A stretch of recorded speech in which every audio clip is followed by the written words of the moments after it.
जामनेर तालुक्यातील ताज्या बातम्या व ठळक घडामोडींसाठी पाहत राहा JBN महाराष्ट्र। नमस्कार, मी ज्योती भोई। पाहूया काही ठळक घडामोडी। गजानन भक्ताच्या जळगाव ते शेगाव पायी दिंडीचा मेळा मोठ्या उत्साहात काल फत्तेपूर गावात दाखल झाला। फत्तेपूर गावाला नगर प्रदक्षिणा घातल्यानंतर गावातील सेवेकरी दिनेश शर्मा यांनी दिंडीची सेवा केली। फत्तेपूर येथील भजनी मंडळासह ग्रामस्थांनी दिंडीला भावपूर्ण निरोप देत पुढील मार्गक्रमणास शुभेच्छा दिल्या।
आताच आपण बघितलं कशा प्रकारे पूर्ण दिंडीने हे मार्गक्रमण केलेलं आहे आणि पूर्ण गावाला नगर प्रदक्षिणा घालून दिंडी आता मार्गस्थ होण्याच्या मार्गावर आहे।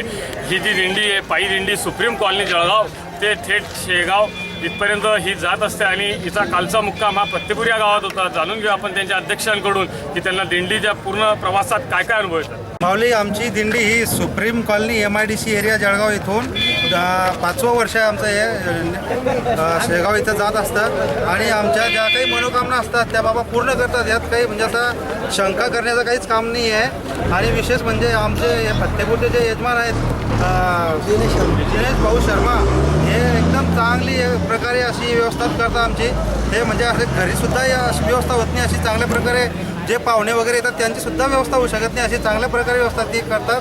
त्यांचं हे जे आमचे वारकरी मंडळ आहे खूप आभारी आहेत आणि आमचं जे म्हणजे प्रत्येक गावातले जे यजमान आहेत ते खूप चांगल्या प्रकारे व्यवस्था करतात। आता पुढचा आमचा जो दुपारचं जे नीतू भाऊ ठाकूर यांच्याकडे आहेत ते सुद्धा चांगली व्यवस्था करतात। असं म्हणजे ज्या शेगावपर्यंत जी व्यवस्था आहे ती खूप चांगल्या प्रकारे होते, त्यामध्ये काहीच नाही। आम्ही सगळे जे आमचे जे यजमान आहेत त्यांचे खूप आभारी आहोत आणि आम्हाला असे जाणू पण देत नाही की बाबा पुढे काही कमी पडले म्हणून।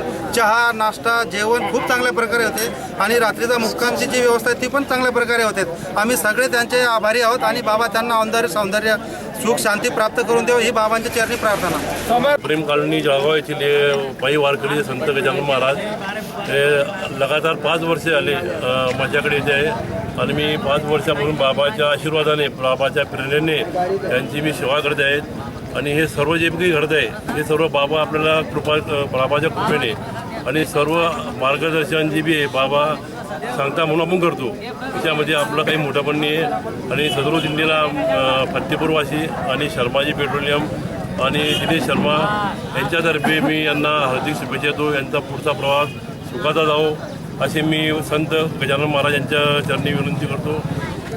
सद्गुरू श्री गजानन महाराज की जय। आज आपल्या फत्तेपूर नगरीमध्ये जे सुप्रीम कॉलनीचे गजानन भक्त आहेत त्यांचं आगमन झालेलं आहे आणि या आगमनामुळे आपली जी फत्तेपूर नगर आहे आणि फत्तेपूर परिसर आहे तो आनंदून गेलेला आहे आणि प्रसन्न झालेला आहे। गजानन महाराजांचं जे इथून शेगावचा रस्ता जातो त्याच्या आमचं गाव भाग्यशाली की त्या रस्त्यामुळे आम्हाला अनेक अशा दिंड्या त्यांचं नियोजन करायला आम्हाला आवडतं आणि सेवा द्यायला आम्हाला भरपूर आवडतं आणि याच्यापुढेही भविष्यामध्ये यांनी आम्हाला अशीच सेवा द्यावी आणि त्यांनी आमच्या हातून सेवा करून घ्यावी अशी मी गजानन बाबांच्या चरणी विनंती करतो. आपण आताच बघितलं कशा प्रकारे त्यांनी त्यांचं मनोगत दिलेलं आहे. अध्यक्ष असतील किंवा मग सेवेकरी लाभ मिळालेले जे सेवेकरी असतील दिनेश शर्मा यांनी सर्वांनी त्यांचं मनोगत दिलेलं आहे आणि ही जी दिंडी आहे आता ही पुढील प्रस्थान देऊळगावसाठी करत आहे आणि शेगाव या गावी जाऊन ती विसर्जित होणार आहे.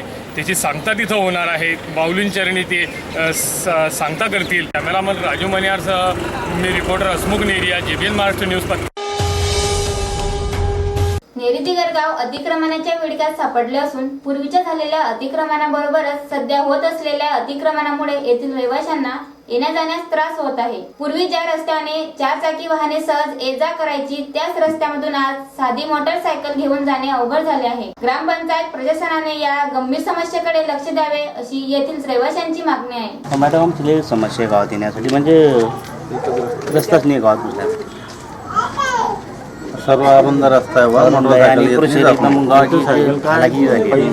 कोणी लक्ष द्यायला तयार नाही आणि कोणी पाहत नाही. आता जवळपास 70% लोक जातात. तर हिच्यावर काहीतरी तोडगा समस्या सोडावी. गावात समस्या अशी पूर्वी इथून गाड्या जात होत्या. आज रोजी त्यांनी त्यांचं बांधकाम केलं त्यात विषय सुटला. पण मग काय आता जर समस्या अशी झाली की तिथं जायला रस्ताच राहिलेला नाही. गावातून 70% लोकांचा वापर इथून आहे. वार्ड 1 म्हणजे 2 आणि 3 मध्ये असं झालेलं आहे. जो तो म्हणतो आमचं प्रायव्हेट आहे. यात ग्रामपंचायत कुठल्याही प्रकारचा हस्तक्षेप करतच नाही आहे. विषय असा आहे की त्यांना लोकांनी सह्या करून अर्ज दिला, हे केलं ते केलं. ते म्हणतात बघू आज रस्ताच नाही जायला. शेवटी पर्याय असा झाला आहे की गाव सोडून जायचं का गावात राहायचं निर्माण झाली. पण शेवटी पर्याय असा झाला आहे आता की जेव्हा ग्रामसेवक येतील घरपट्टी पानपट्टी भरायला तेव्हा आम्ही असं ठरवलंय की कुणीही घरपट्टी आणि पानपट्टी भरायची नाही. आमची रस्त्याची समस्या सुटल्याशिवाय कुणीही काहीच भरायचं नाही. सरपंच वगैरे कोणी आलं नाही आजपर्यंत. हावपाऊ असं चालू आहे. अर्ज आता दिलेला आहे. 100-200 लोकांनी सह्या करून दिलेल्या आहे. त्याची कुठल्याही प्रकारची अंमलबजावणी झालेली नाही. रस्त्यावर पण असंच असतं, काहीच नाही. काय ते म्हणतात तो बोर ते तिकून जा, हे म्हणतात इकून जा, हे म्हणतात तिकून जा, ते म्हणतात तिकून जा. रस्त्याला म्हणजे गावाला रस्ता कुकून आहे हे कोणीच काही सांगत नाही. प्रशासन म्हणजे त्यात लक्षच देत नाही. अतिक्रमणावर बोलून अतिक्रमणावर तर गावात एवढं झालंय. अतिक्रमण तर गावात एवढं झालेलं आहे. गावात 100% हा रस्ताच काय, परंतु गावात जर आपण सर्वेक्षण केलं तर 90%च्या वर अतिक्रमण झालंय. कोणाचा ओटा आलाय पुढे, कोणाच्या पायऱ्या आलेल्या आहे पुढे. आणि ग्रामपंचायत प्रशासन आतापर्यंत पूर्वी काही केलं नाही, आताही काही करून नाही राहिली. मॅडम आज रोजी जागा बांधत असताना बांधकामाची परवानगी इतर लोकांनी कोणी घेतली नाही. आमची बांधकाम परवानगी बघायला आम्ही अर्ज पाते करून घेतली. आणि आजपर्यंत एवढ्या जागा बांधल्या गेल्या गावामध्ये. एका बी जागा बांधकाम करताना भाऊसाहेब आले नाही. पण आमची जागा बांधकाम करत असताना पै आम्ही भाऊसाहेबांच्या हस्ते भरलेले आणि बॉडीच्या माणसांच्या हस्ते भरलेले मोजून मापून. अतिक्रमण नाही आमचं आणि अतिक्रमण काढलं गावची समस्या सर्वांची सुटून नाही.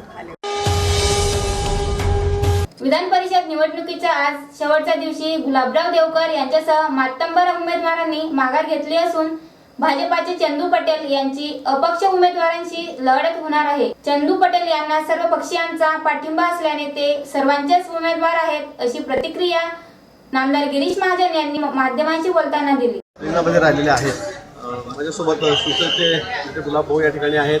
त्यांचे सगळे उमेदवार बहुतेक प्रमुख जे पक्ष आहेत ते काँग्रेस असेल, राष्ट्रवादी काँग्रेस असेल, मनसे असेल, दादांची खानदेश विकास आघाडी असेल, शिवसेना तर माझ्यासोबत मी आधीच सांगितलं. तर या सर्वांनी आपले जे अधिकृत उमेदवार आहेत त्यांची उमेदवारी या ठिकाणी मागे घेतलेली आहे. आता 7 उमेदवार 6 ते 7 काहीतरी असा मला वाटतं आकडा निघेल. 6 उमेदवार जवळपास रिंगणामध्ये या ठिकाणी आहे. विजय निश्चित आहे कारण की तसं बघितलं तर प्रमुख पक्षांचं आव्हान संपुष्टात आलेलं आहे. आता अपक्ष आहेत समोर. नाही, प्रमुख पक्षाचं आव्हान मी म्हणणार नाही, परंतु प्रमुख पक्षाने आपापले उमेदवार सर्वांनी या ठिकाणी मागे घेतलेले आहेत. अधिकृत ज्यांना एबी फॉर्म त्यांनी दिलेला होता त्यांनी सर्व उमेदवारी आपल्या अर्ज ठिकाणी विशेष करून म्हणजे आमच्या विनंतीला मान देऊन त्यांनी या ठिकाणी ते अर्ज मागे घेतलेले आहेत. आणि म्हणून आता निवडणुकीच्या रिंगणामध्ये अजून 6-7 लोक या ठिकाणी आहेत, पण तो अधिकृत पक्षाचं असं कुणी या ठिकाणी राहिलेलं नाही. सगळे अपक्ष उमेदवार या ठिकाणी रिंगणामध्ये आहेत.